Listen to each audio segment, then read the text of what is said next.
heshima yake kwa kila mtu imefanya Morogoro kuzizima. Morogoro imeondokewa na mmoja wa vijana ambao walitokea kupendwa sana. Amekuwa balozi kwa Morogoro katika mikoa yote ambayo ametumikia nchi.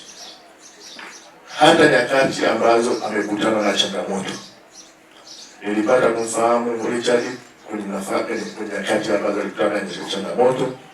Nyinyi makamanda mnakumbuka alipokuwa Shinyanga. Kwa hiyo ni mtu ambaye kumtegemea Mungu, lakini alikuwa na mapendo makubwa kwa wenzie. Morogoro imepata pigo kama jeshi la polisi limepata pigo, serikali imepata pigo kuondokewa na kamanda wake mwadilifu. Lakini sisi kama majirani pale Misufini pia tumeondokewa na kaka yetu na ndugu yetu ambaye amekuwa moja ya fahari kubwa sana katika mji wetu. Kwa hiyo marehemu ipate neema kwa Mungu, tumsikie kwa amani. Nashukuru ya utulivu na amani iliyopo na utumishi aliokuwa akiufanya, wananchi wameniambia na wamenifuata kwamba wanaomba Richard abaki. Mheshimiwa Rais baada ya kuomba ombi hilo kwa mkuu wa jeshi la polisi,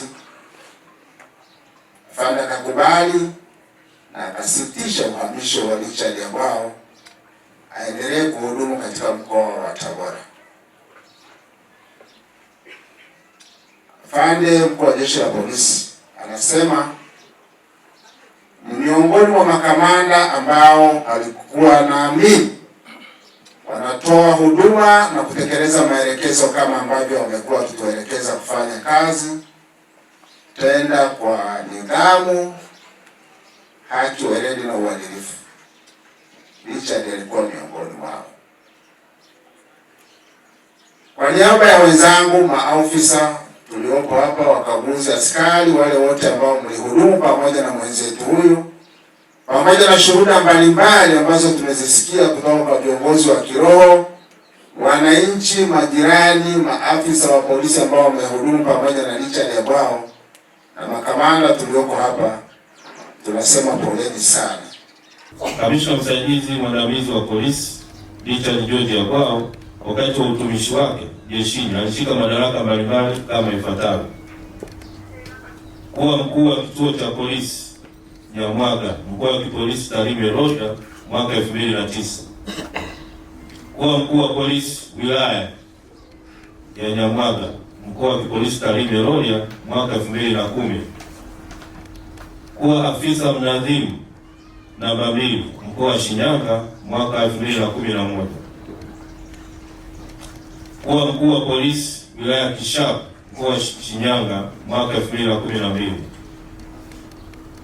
kuwa mkuu wa kikosi cha kutuliza ghasia mkoa wa Shinyanga mwaka 2015;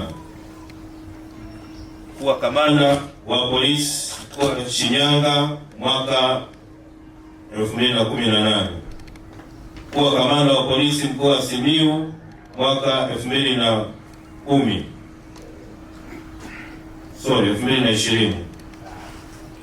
kuwa kamanda wa polisi mkoa wa Tabora kuanzia mwaka 2021 hadi umauti alipompata. Mpaka sasa hapa tuko Morogoro. Nasikia Tabora nako tutapitia pale, alikuwa anafanyia kazi, na baada hapo tutakwenda Msoma kwa Mara Shirati Rorya, wilaya Rorya, wilaya mpya hiyo. Kwa tutakuwa pale Shirati